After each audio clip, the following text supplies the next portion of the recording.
இந்த மெத்தடில் sleeve stitch பண்ணால் ஹெம்மிங் பண்ண வேண்டிய அவசியம் இல்லை. மெயின் ஃபேப்ரிக்கில் ரைட் சைடு மார்க் பண்ணி அதை மேல் பக்கமாக பார்த்த மாதிரி வச்சுருக்கேன். லைனிங்கில் எக்ஸ்ட்ரா கிளாத் கொடுத்து ஜாயின் பண்ணியிருக்கேன். அதனால் லைனிங்லேயும் ரைட் சைடு பார்த்து அந்த கிளாத் மேலே வச்சுருக்கேன். ஸ்லீவ் வந்து எப்போவுமே 2 ஸ்லீவ் ஒரே டைம் தான் தைக்கணும். ஒரு ஸ்லீவ் முடிச்சோன்னே இன்னொரு ஸ்லீவ் தைக்கணும். மெயின் ஃபேப்ரிக்கில் 1 இன்ச் போல் துணியை எக்ஸ்ட்ரா விட்டு அதுக்கப்புறம் லைனிங் வச்சு 1/2 இன்ச்சில் தைக்கிறேன். இப்போ ரெண்டுத்தையும் ஓப்பன் பண்ணி பார்த்தீங்கன்னா ரைட் சைடு மேலே இருக்கும். அந்த லைனிங் மேலே ஓர தையல் போட்டு வரேன். மெயின் ஃபேப்ரிக் மேலே தையல் வந்து விழவே கூடாது. இந்த ஓரத்தையல் முடிஞ்ச உடனே அதே லைனிங் சைடில் உள் பக்கமாக அந்த 1 இன்ச் கிளாத் வந்து எக்ஸ்ட்ரா இருக்கும். இந்த கிளாத் மேலேயும் நம்ம தையல் போட்டு வரணும்.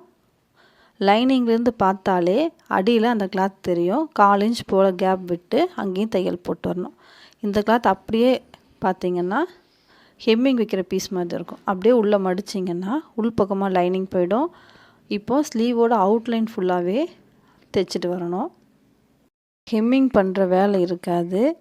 அதுக்கப்புறம் நீட்டாக ஃபினிஷிங்கும் இருக்கும். லைனிங் ப்ளவுஸ் தைக்கும்போது இந்த மெத்தடை வந்து ஃபாலோ பண்ணி பாருங்கள். கண்டிப்பாக யூஸ்ஃபுல்லாக இருக்கும். டைம் ரொம்ப சேவ் ஆகும்.